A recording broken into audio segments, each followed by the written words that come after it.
Hi everybody, in today's video tutorial I'm going to be showing you how I joined the granny squares that were made as part of our friendship blanket cal. If you would like to check that out, the information is on our blog at sunflowercottagecrochet.com and you can find a list of all of the squares that were included in this project, so you can still get a hold of them if you would like to. I believe a lot of them are still free on blogs, but you will have to check that out. But all the links are on our post, so you'll be able to find them. So if you come across to my workstation, I'll show you this rather marvellous join. Okay, so this is part of our friendship blanket. You can see, you might recognise some of the squares there, but what we're interested in today is this join. If I just come in a bit for you, you'll be able to see just how fabulous that is. I mean, the theme for this blanket was texture, and we get a lot of that with this really beautiful join. So I'm going to show you how to work this particular join. It's actually quite a lot of fun. So to do that, I've actually made 4 of the Arian rod squares by Ambassador Crochet, just because it was easier for me just to quickly knock up 4 of the same. But you can see I've used the same colours that's in the blanket, and I kind of have a plan of what I want to do with it. But to start with, what I've done, if I come in a little bit, is I've put in my border colour, I've put a quick row of single crochets around each square. Now what I've found was the best way, and the way I like to join all of my granny squares when I join them, is to work out which square has the most stitches along the side. Now when I did the friendship blanket, for me that was one of the ones by Me and My Hook. I can't remember whether that was the communion square or the harmony square, but if you've added an extra board around your squares, just do a quick count on how many stitches you have along one of the sides from corner to corner, so you know which square's the biggest. And then what I did was I made sure that all of my squares had that many stitches along each row. One of the squares, I believe, the most I had to add to each side was 12, and I believe it was this particular square here, thinking on. But as you can see, it really hasn't kinked my work or anything like that. It still looks fabulous when it's made up into your blanket. So I'll show you how I did that border square, and then we'll move on to the actual pretty joining method. Okay, so I've already done 3 of these. So if I take the yarn that I'm going to use for my border, and what I'm going to do is find that first corner. Now if you're quite new to this, it might be worth getting some stitch markers and just noting with the stitch markers where each corner is. So if I find my corner stitch, and I shall start there, so I'm going to attach my yarn. If I come in a little bit for you, and then in that corner stitch we'll chain 1, which doesn't count as a stitch. Well, single crochet, chain 1, single crochet. So we're going to single crochet, chain 1, single crochet in each corner, and then we'll literally just single crochet along. Now if you've got additional stitches to add, so for instance you might have 3 stitches to add along each side, you could do, I would space them out, so I would do 1 at each end and maybe an additional 1 in the middle. So at some point, instead of just having 1 single crochet, you could pop 2 single crochets in there a couple of times, and honestly when your blanket is assembled you will not notice them. So we're going to literally go around each of the 4 sides.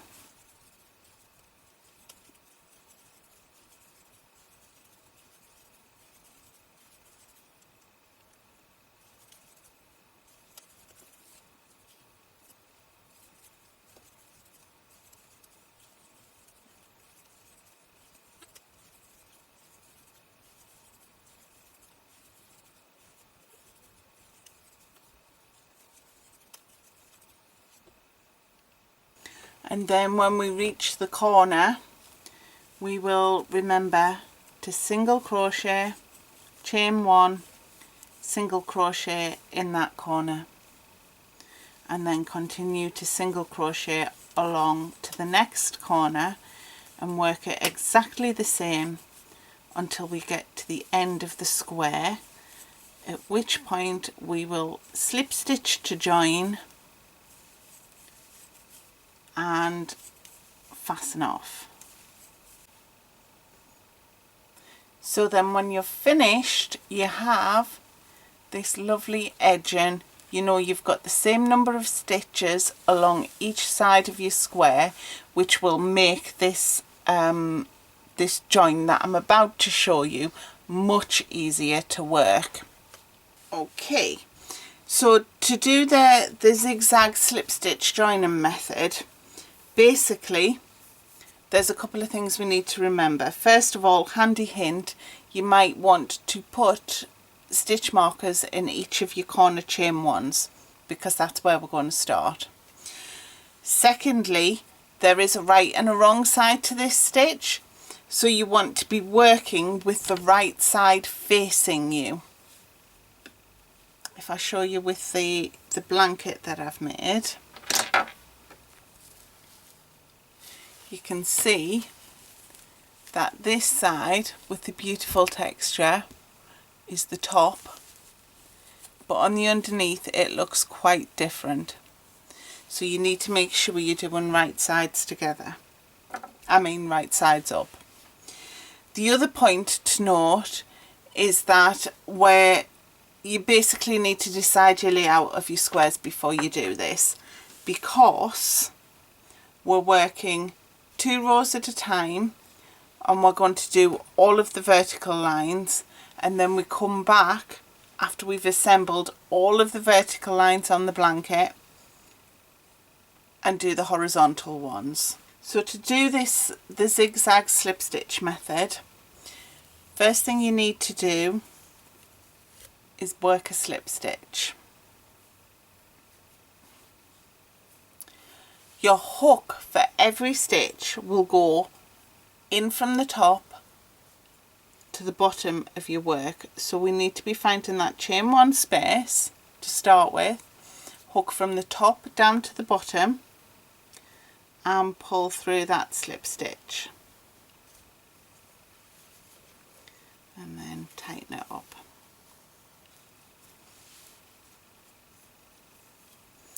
And that's the first rule. As long as you remember that, we're all good. So then we need to get our square that we're attaching it to and insert our hook into that chain 1 space for the corner from the top to the bottom, and then we're going to yarn over and pull through, and then pull through the stitch that we've just made.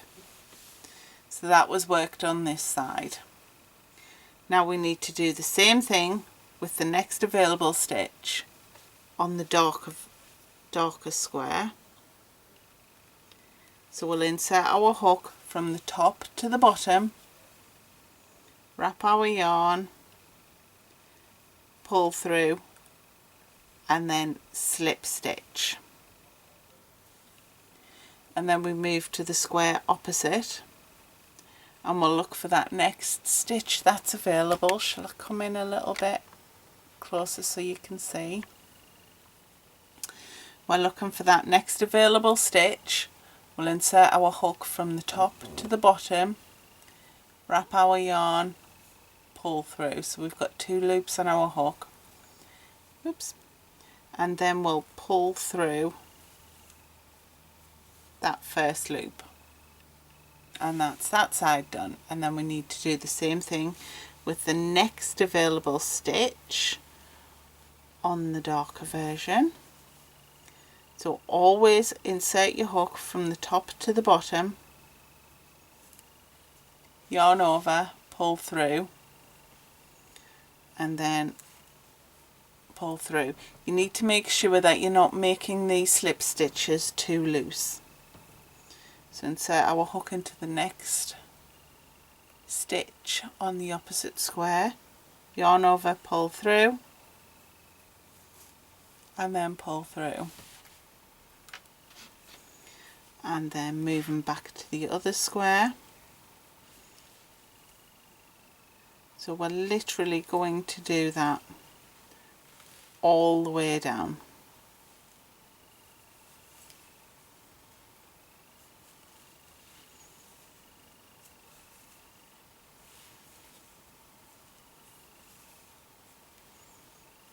And as you can see, the texture it gives you is just so pretty.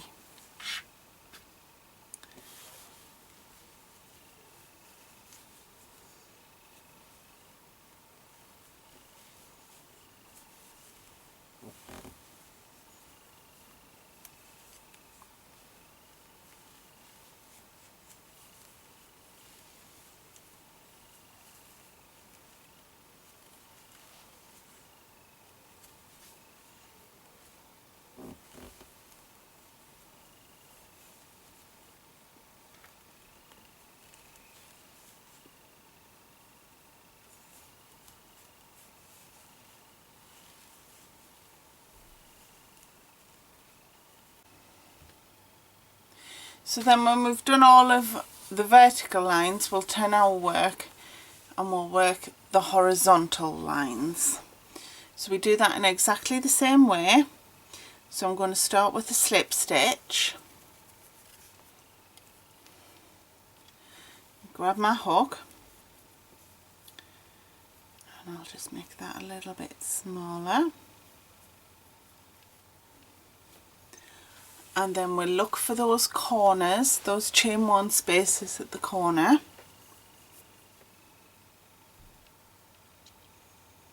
There. Oop, just dropped that, sorry. And we're inserting our hook from the top to the underneath of the work. And then we'll just pull that slip stitch through. And tighten it up, and then we'll look for the corner on the next square that we're attaching this one to. So on the corresponding corner, insert our hook from the top to the bottom, wrap our yarn, pull through, and then we'll pull through and create that slip stitch. And then we'll follow the same process that we did for the other side. So we're looking for the next stitch on the opposite square, from the top to the bottom, set our hook, yarn over, pull through, and then pull through the stitch on our hook. And we'll do that all the way along.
And then as you get to the corner it can get just a little tiny bit trickier, but don't worry about it. Make sure you work that chain 1 space right in the corner on both squares, and then when you get to where you've got the crossover from your previous row, you literally just jump over it, look for the corner on the next square, keeping your tension as even as possible, and follow the same process. So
and then when you get to that last stitch on the last one, we're going to cut our yarn and fasten it off.